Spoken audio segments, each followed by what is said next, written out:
the day went on. Like my grandmother used to say, it's starting to clear up to the fence line. Yeah.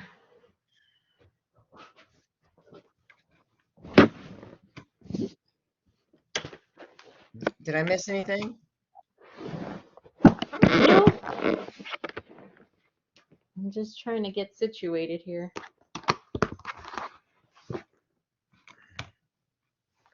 You know, I have FOMO.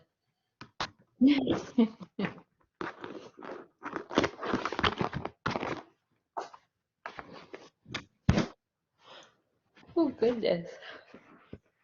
Indeed. Oh, I'm sharing my screen. Is that me or you? Oh, you know, it is me. I think that's you. Yeah, I guess so. All right. Well, since it's showing, Sharing is caring. there you go. Well, since it's sharing, as you all can see, we are doing Module 6 this evening. Before we get into lecture, I'm sure everyone's curious about Exam 1 grades getting posted. We hope to have those done this evening or tomorrow. We had to wait for all the students to complete their testing. Along with that, professors that teach this section or the course need to get together and review the exams. So again, we hope to have those posted very shortly. And then we'll also post the reminder. I think we covered this at the beginning of the semester, if I'm not mistaken, Dr. K, about, you know, utilizing all the available resources if you're not as successful on this first exam. Obviously, there's tutors. In addition to that, there's success coaches, and of course, your designated professors. So if you happen to not score 75 or above on this first exam, we usually do success plans with those students, and we ask that you reach out to your assigned professor to get in touch with them so you can discuss strategies to help with the second and third exams for this semester. Any questions? Typically, Anything else the to add? first exam is much lower than the second two. It's harder content. So don't be upset if you don't score as well as you thought you would like or thought you would have. But certainly reach out to your success coach, develop a success plan, go to tutoring. There's tutoring available. Is it typical for the professors to kind of go over the exam to, I guess, make adjustments after we take the exam across the board in multiple subjects, or is it only pharmacology that kind of does that?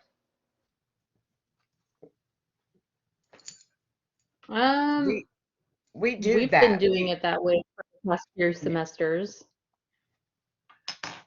Yes, we review this statistical analysis of the exam and make adjustments accordingly. Thank you. Oh, you're welcome. Sure. And also just touching on what Dr. Kay's mentioned, the first exam tends to be the more challenging exam, not necessarily because of the content, but because it's the first exam for this new class. You're not sure what to expect, not sure if you under-prepared or over-preparing, how questions are going to be phrased, those sorts of things.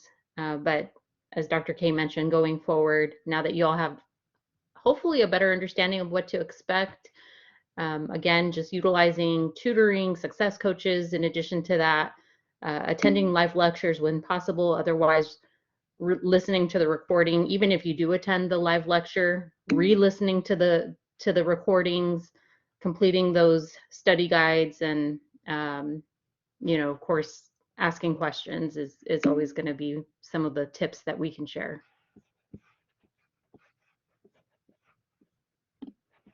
Let me stop sharing my screen. I'm trying to see where that option on the,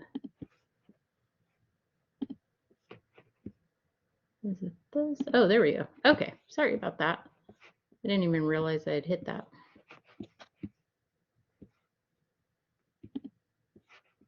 Does anybody have any questions?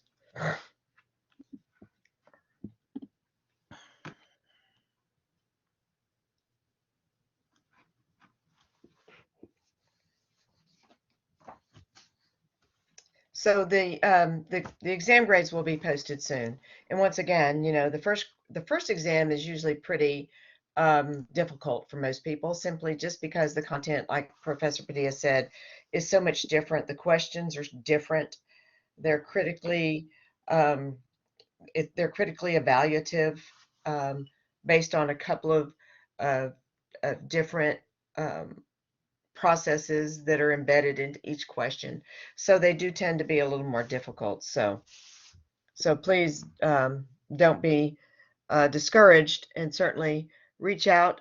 We'll be sending, like Professor Badia said, I know the process has changed somewhat this semester. It used to be one particular way, and I quite honestly, I have to go back and review the process because I'm not really sure, Professor Badia, what we do different this semester, but I know it's changed.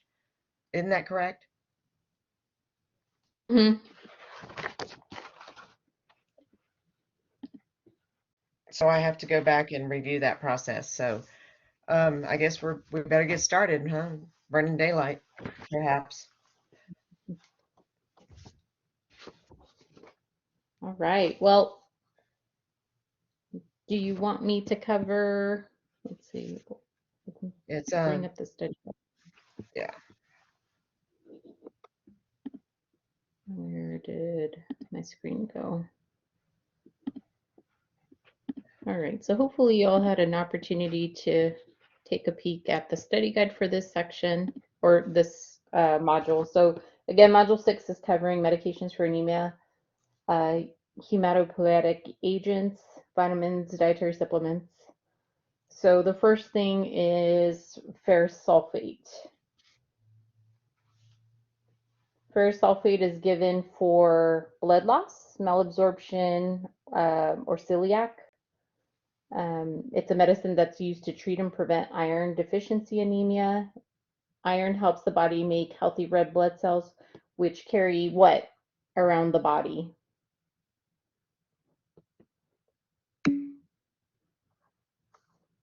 Hopefully the response was oxygen. I It's can't see the oxygen. chat. Yes, it's Okay. oxygen. All right. Who can tell us about sodium ferrocyanate?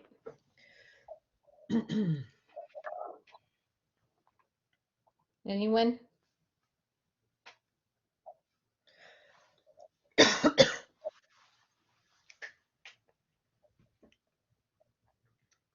So, okay, Chronic I showed it dialysis down. patients is was the answer in the chat. Okay, good. And it's usually given how? IV. Good. So correct. It's also a replacement, usually given IV for treatment of iron deficiency anemia, also in adults and children, 6 years old and older with chronic kidney disease, usually receiving hemodialysis. Folic acid. Which patients do you think of when you hear folic acid? What are some of the patient populations that come to mind? Alcoholism, pregnancy. Good. Great. So for folic acid, it's used to treat or prevent folic acid deficiency. It's a B complex vitamin needed by the body to manufacture red blood cells. A deficiency of folic acid causes certain types of anemia. It's recommended that patients take 400 micrograms every day, I should say pregnant patients, um, until they are at least 12 weeks pregnant. Folic acid helps to prevent what types of birth defects?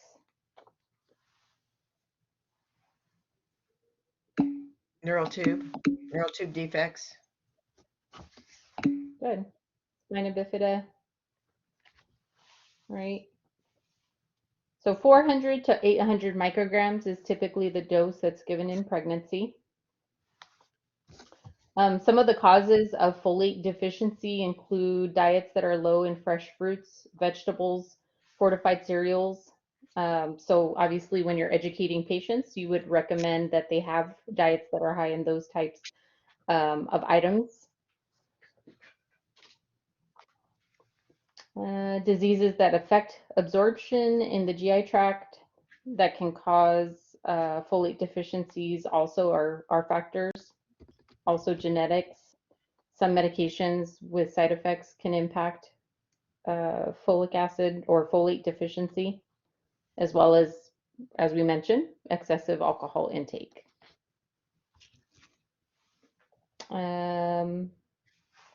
Combination with folate, along with iron, vitamin C, B12. That combination is usually used to prevent lack of nutrients, which may occur in certain health conditions like anemia, pregnancy, poor diet, surgery, recovery, etc. Cyanocobalamin is next. It's a man-made form of vitamin B12.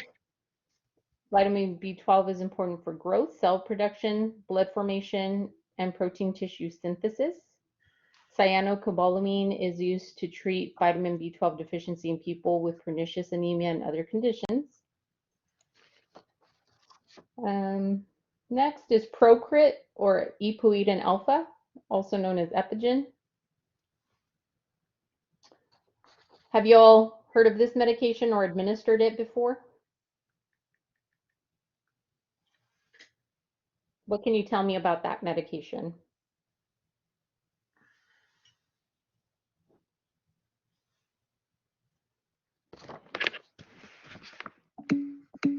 We have patients with chronic kidney disease given with renal failure. AIDS patients. Renal failure. So used to treat anemia in people with long-term serious kidney disease or chronic kidney failure. People that are receiving zidovudine or to treat HIV. And then as well as Sabina said people, anemia associated with chemo. good.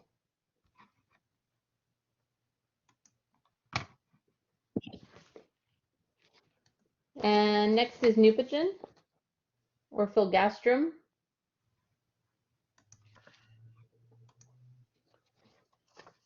I'm not sure if anyone's administered this one yet or not. It's sold under the brand name of Neupogen, as we mentioned. It's used to treat low neutrophil counts. Low neutrophil counts can occur with HIV or AIDS following chemo or radiation poisoning, or be of unknown cause. It may also be used to increase WBCs for gathering during leukapheresis. It stimulates the bone marrow to produce white blood cells, and the side effect of that is bone pain. Usually the bone pain occurs in the thighs, hips, and upper arms. So that is a good teaching point with patients who are receiving this medication. Usually occurs in about 25% of patients receiving Neupogen. Numega is the next medication that's used to minimize thrombocytopenia. It's used to also stimulate the bone marrow to produce platelets in order to prevent low platelets that may be caused by chemo. Platelets are blood cells that allow the blood to clot and prevent bleeding, as you may recall. And Numega may be given to decrease the need for platelet transfusions. The next section has multiple vitamins within it. So vitamins A, D, K, B12, thiamine, folic acid, C, and E. So we'll go through these quickly. Vitamin A, also known as retinol, has several important functions, which include helping the body's natural defense against illnesses and infection or the immune system. It helps with vision in dim light. Vitamin D helps to regulate the amount of calcium and phosphate in the body.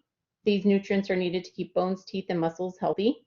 A lack of vitamin D can lead to bone deformities such as rickets in children and bone pain caused by a condition called osteomalacia in adults. Vitamin K is a nutrient that the body needs to stay healthy. It's important for blood clotting and healthy bones, and also has other functions in the body. Patients that are taking blood thinners like warfarin need to, it's very important to get about the same amount of vitamin K each day. Sorry. Vitamin B12 is a nutrient that helps the body's nerve and blood cells healthy and helps make DNA, which is the genetic material in all cells. Vitamin B12 also helps prevent a type of anemia called megaloblastic anemia that makes people tired and weak. Vitamin B1, also called thiamine or thiamine, is one of 8 B vitamins. All B vitamins help the body convert food or carbs into fuel, known as glucose, which the body uses to produce energy. These B vitamins often are referred to as B complex vitamins. Also help the body metabolize fats and protein. Vitamin C is one of the safest and most effective nutrients. Experts say, though it may not be the cure for the common cold, the benefits of vitamin C may include protection against immune system deficiencies, cardiovascular disease, prenatal health problems, eye disease, and even skin wrinkling. Also, going back to thiamine deficiency, it's common in drinkers who consume excessive amounts of alcohol due to poor nutrition and the diet not containing enough essential vitamins, inflammation of the stomach lining due to excessive alcohol consumption, which reduces the body's ability to absorb vitamins. And combining vitamin D with calcium can minimize the risk for developing osteoporosis. With vitamin E, I think that was the last one on our list. That vitamin is vital to immune system functioning. It's a powerful antioxidant and it helps cells fight off infection. It also helps to protect eyesight. All right, now we're getting into some of the supplements. Was there a question? The question was CVD's prevention question mark from Kara. CBD? Sorry. Cardiovascular disease. Oops, I'm sorry, I didn't hear that. Oh, I was just saying that I read that it helps in cardiovascular disease prevention by.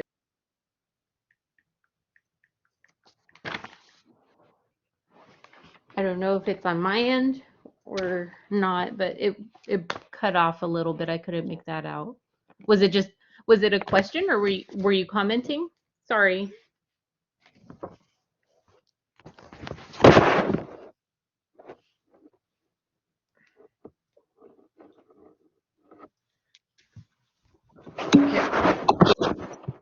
Does vitamin C help with cardiovascular disease prevention?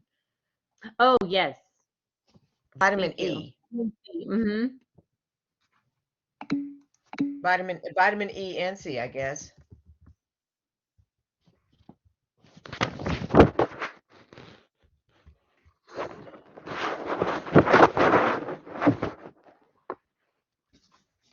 Okay. Was that the only question? I heard a couple more pings. Yeah, well, it was a I guess a correction of the question. Does vitamin D help in the prevention of cardiovascular disease? And yes, the data does say that it protects against oxidation of the low density lipoproteins, which means you basically can prevent some of the atherosclerotic changes in the arterial walls.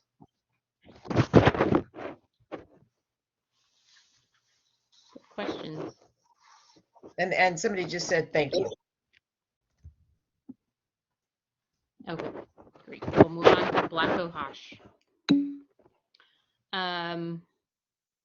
Black ohash, typically patients will take this as a dietary supplement for hot flashes and other menopausal symptoms. One thing to look into with all of these supplements is some of the common interactions with medications, or rather when patients are taking medications, they should check and make sure that they're educated to inform providers of any supplements that they're taking so that they can both do that cross check to make sure there aren't any interactions. With echinacea, that's typically taken to help improve immunity, blood sugar, anxiety, inflammation, and skin health. It's believed to possibly have anti-cancer properties. However, human-based research is often limited. It can be considered safe and well tolerated for short-term use. It shouldn't be used with immunosuppressive therapy, though. Garlic tends to be one of the supplements that has lots of interactions, particularly with some of the specific medications that we've discussed already. It does contain antioxidants that support the body's protective mechanisms against oxidative damage. High doses of garlic supplements have been shown to increase antioxidant enzymes in humans, as well as significantly reduce oxidative stress in those with high blood pressure. It can also suppress platelet aggregation. So if it suppresses platelet aggregation, what would be a concern for patients taking certain types of meds? What medications can you think of that would be of concern? We have a couple of comments on bleeding and NSAIDs. Mm-hmm. Anticoagulants, warfarin, Yep. Good. heparin. Yep. All right. Ginger. Ginger is commonly used to treat various types of stomach problems, including motion sickness, morning sickness, colic, upset stomach, gas, diarrhea, IBS or irritable bowel syndrome, nausea, nausea that's caused by cancer treatments, also nausea that's caused by HIV or AIDS treatments, or vomiting after surgery. Ginkgo biloba is an herb that's used to treat altitude sickness or to help prevent it, cerebral vascular insufficiency, cognitive disorders, dementia, dizziness or vertigo, intermittent claudication, macular degeneration or glaucoma, memory loss, premenstrual syndrome, SSRI-induced sexual dysfunction, and as a vasodilator. Glucosamine is a natural compound that's found in cartilage. In supplement form, glucosamine is harvested from shells of shellfish or made in a lab. There are several forms of glucosamine, including glucosamine sulfate, glucosamine hydrochloride, and acetylglucosamine, I should say. Supplement helps to ease osteoarthritis pain and improve joint health. Glucosamine is a compound that's naturally found in the body, made from fructose and the amino acid glutamine. Glucosamine is needed to produce glycosaminoglycan, a molecule used in the formation and repair of cartilage and other body tissues. If a person has like an allergy to seafood, would they have an allergic reaction after taking this? I mean, if they're taking the supplement form and it's the form that's made from shellfish, possibly. Gotcha. I guess they'd have to check the labels to make sure. St. John's wort is most commonly used for the blues or depression and symptoms that sometimes go along with mood, such as nervousness, tiredness, poor appetite, and trouble sleeping. There's some strong scientific evidence that it's effective for mild to moderate depression as well. It can intensify the effects of serotonin.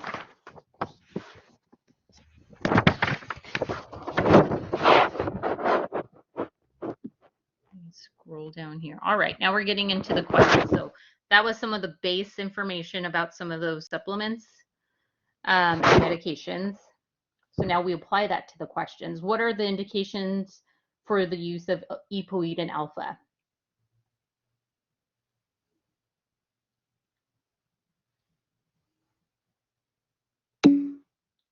Have anemia, renal disease, anemia, chronic kidney disease. Good. So treatment of anemia due to CKD or chronic kidney disease, including patients on dialysis and not on dialysis, to decrease the need for RBC transfusions. Cancer, HIV. Good. Why are renal failure patients at high risk for anemia?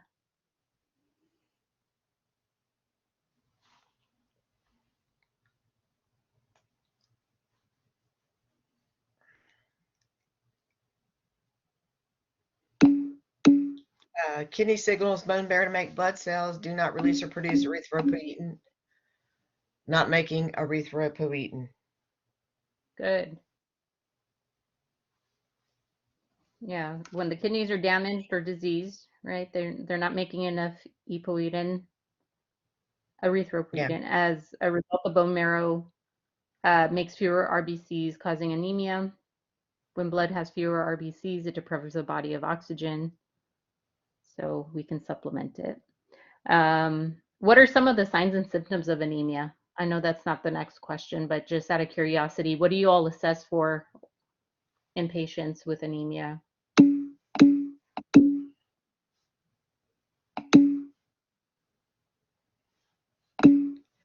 Fatigue, cap refill, tiredness, pallor, Good. Shortness of myositis, breath. labs, hematocrit, Good. beefy tongue.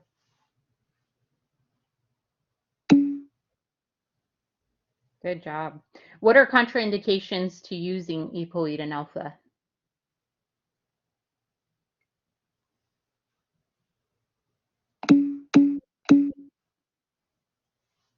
Uncontrolled hypertension, Good. Yep, we want to pregnancy. inform our providers. Uh, it should be taken cautiously in people with high blood pressure or heart disease. Also, what over-the-counter drugs, vitamins, or herbals are they taking? Adverse effects of epoetin, including DVT. So headache, body aches, cough, um, maybe pain or irritation at the injection site. It can sometimes also cause or worsen high blood pressure, especially in patients with long-term kidney failure. Chronic kidney disease may make it easier for your body to form blood clots. So we want patients to be aware of the risk for VTEs. What else? Trying to see if there's anything. Low serum albumin.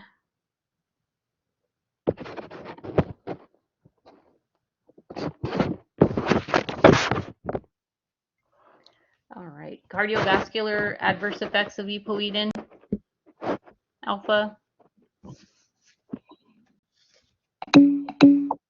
MI, CVA, heart failure, risk, of course. Mm-hmm. Blood clots, heart attack, I heard, stroke. Those are the more serious side effects. I think we already said how epoetin alpha was administered. Yes. So injection can be injected subcutaneously or IV. Usually injected 1 to 3 times a week. And we talked about some of the education.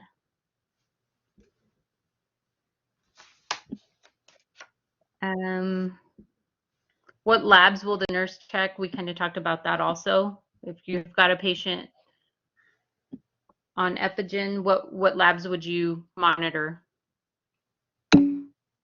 H&H, yep, H&H. Mm-hmm. Iron levels, maybe. Also, in your assessment, what are some of the things to educate patients to be on the lookout for causes of anemia?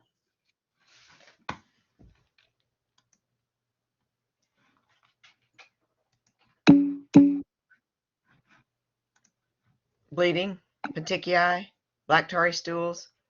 Yep. And with Epigen, black tarry stools may be normal. So that would be something to also make them aware of. Patients who are taking iron, what are some of the expected side effects that they need to be aware of or to expect when taking iron? Dark stools, green stools, Constipation, right? stained teeth. If they're taking the liquid version or form, I should say. All right. Bloating. Yep. All right. How are ferrous sulfate and vitamin B12 used to manage anemia?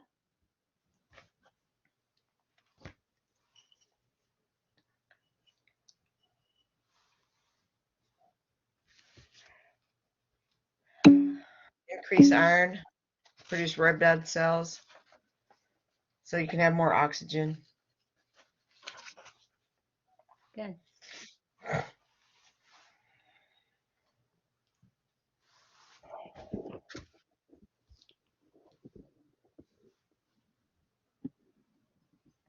What are adverse effects of ferrous sulfate and sodium ferrogluconate?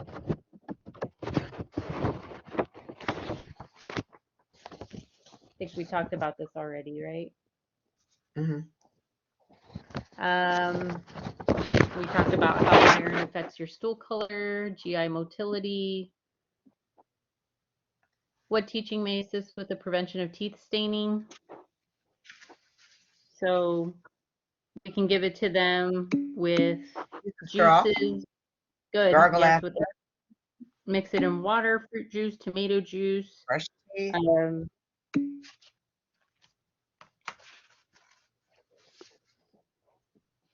Good. What medications can interact with iron absorption?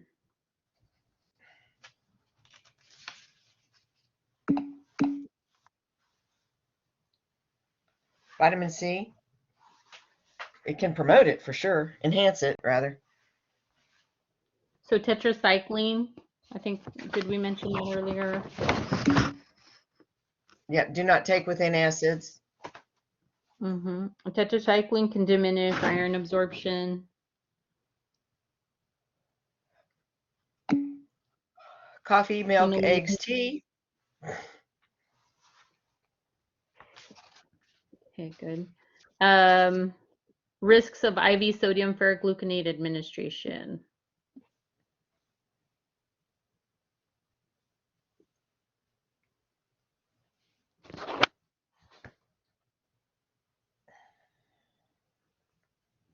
Bloating or swelling of the face, arms, hands, lower legs, or feet. Dizziness, faintness, lightheadedness when getting up suddenly from lying to sitting position. GI pains, including nausea and cramps, problems with breathing, skin rash,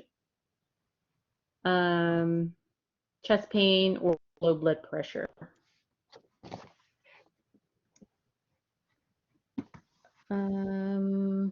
Iron toxicity. What symptoms would you be on the lookout for iron poisoning or toxicity?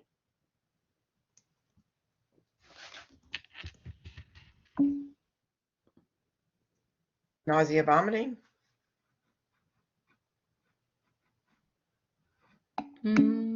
Sinus, Possibly. fever, vomiting. Could be bloody, liver failure, shock, coma.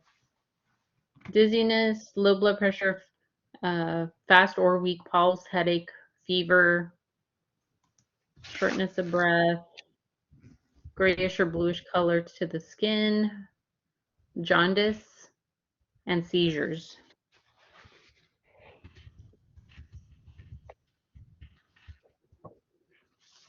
How's B12 administered for optimal absorption?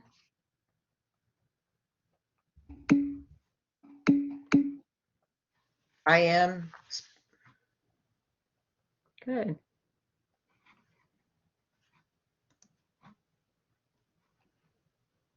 I guess we have a hand up. Someone has a hand up. Question?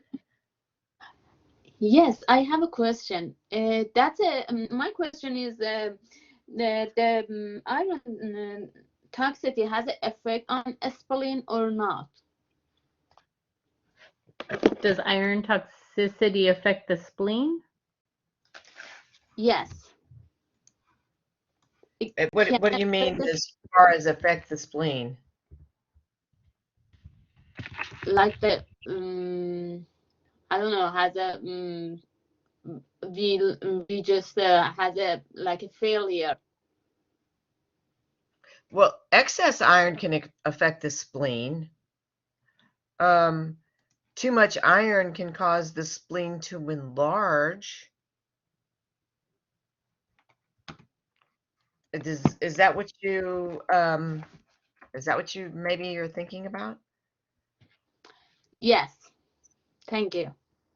Yeah, because what it does is the spleen is kind of a filter, more or less, because okay, you have a certain amount of iron, right? Because iron is exogenous to your body. You have to get it from food. So blood cells die every how many days? Does anybody know? Red blood cells? What's the life cycle of a red blood cell? 120. There you go. And so, because the body is so magnificently made, when a red blood cell dies, it pops open, right? Well, the heme, or the iron portion of the blood cell, is released back into the system. We reutilize the iron. So one of the ways that people lose their iron is through iron deficiency, slow bleeds, any sort of intestinal problems, of course, cancer, etc. All of the things that we talked about earlier about how you can become low in iron. So your spleen, because of these fragments, can begin to house this iron.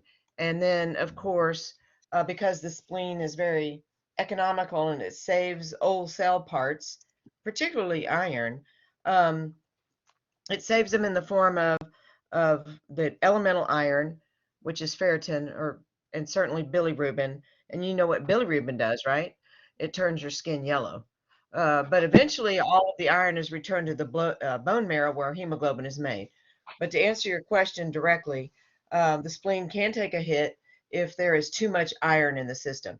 So, how can there be too much iron in the system? Well, you could have a lysis syndrome. Certainly, chemotherapy could take you down. Certainly, a huge loss of blood, where your blood, where you begin to manufacture it, kind of in a frenzy, and then your system can't keep up. So I don't know if that helps, but that's kind of the down and dirty on it, if that makes sense. Did that help? You're welcome. All right. Do you guys recall the dose range for women of childbearing age?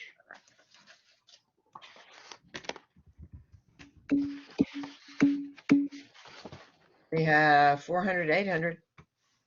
Good. All right. Adverse effects of folic acid and vitamin B12. So usually those GI related symptoms, nausea, stomach upset, diarrhea, drowsiness, flushing, numbness, tingling may also occur. Yep, we have flushing, drowsiness. Good. How do we assess effectiveness of folic acid and vitamin B12?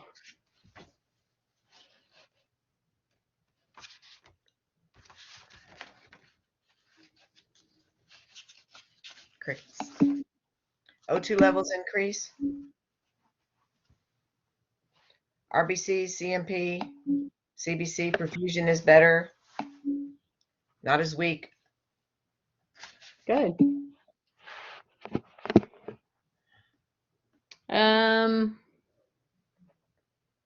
Let's see.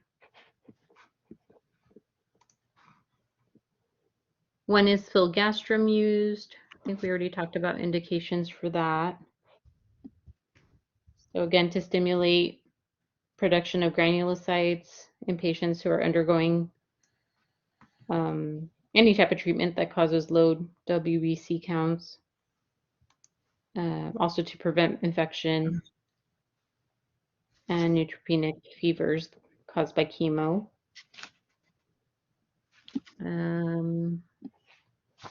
Complications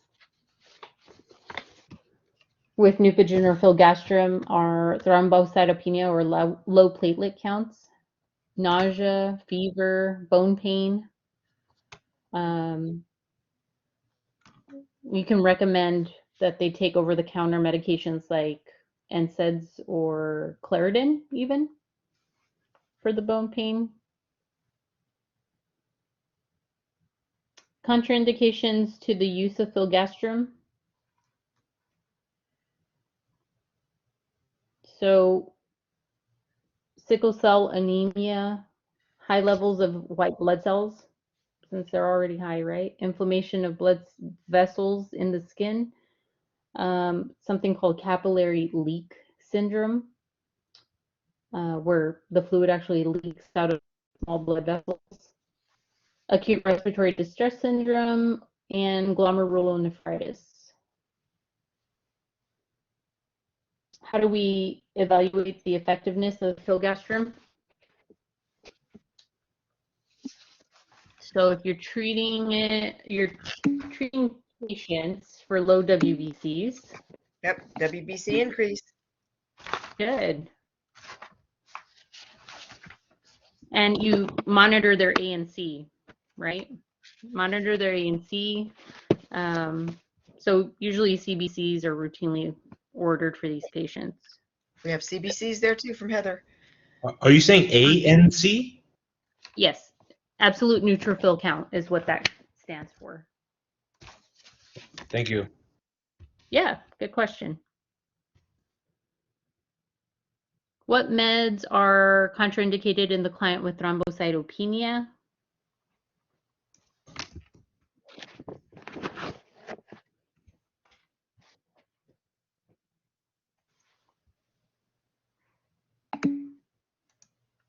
Blood thinners.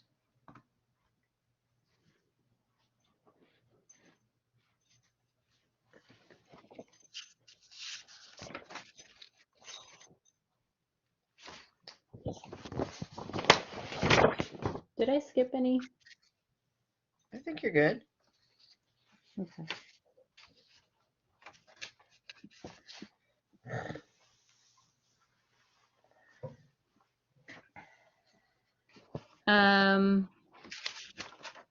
We talked about indications for all of the vitamins and supplements. Is that it?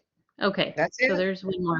That was one more question. Which of the above may increase risk of bleeding? Do you guys remember?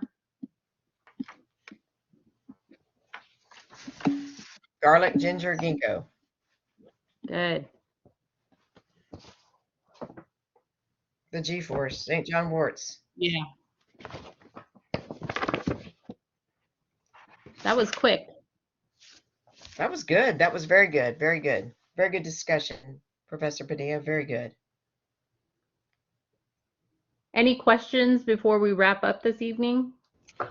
Oh, I had a question on the last question. The what medication will the nurse prepare to administer for a client with thrombocytopenia?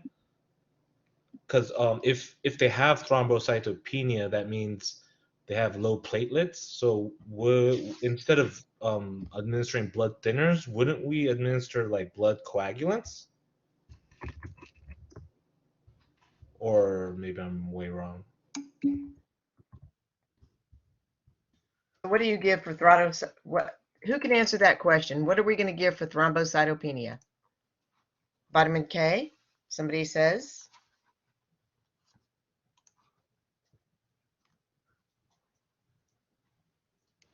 It's Oprelvekin, something like Oprelvekin. Oh, Prevlican? Yeah.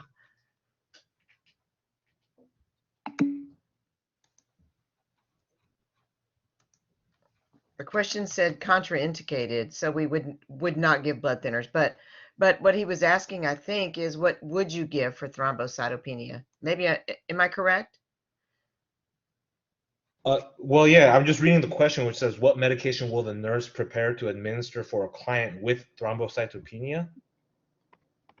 So it probably would be vitamin K, right? Or the other one that Samaya said. Right. Oh, Prelican? Yeah, the O something. Yeah. Absolutely. Thank you.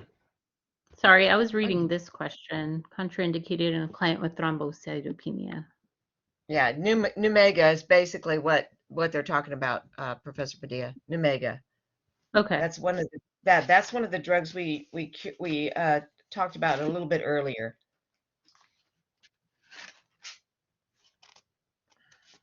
I think we did, didn't we? Numega?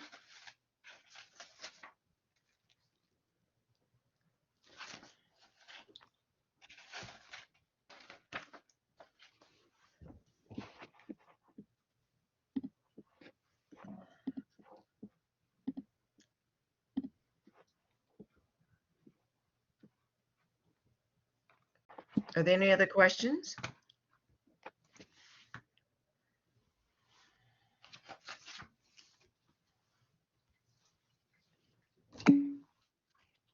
All righty. Who wants to say a prayer?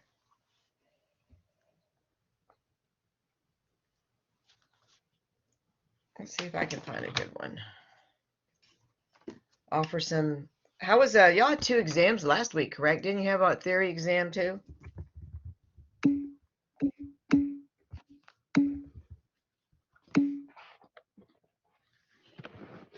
Wow. You guys are rock stars. Yeah, for sure. 3. Oh my gosh. We need a prayer for resilience. A prayer for resilience. Dear God, when we are surrounded by the dryness of uncertainties, fears, change, or challenges, saturate us with your presence. Pour your peace into every fiber of our being until we radiate with resilience, your resilience. No matter where you have planted us, help us bloom for your glory. In the name of your precious Son, Jesus Christ. Amen. Amen.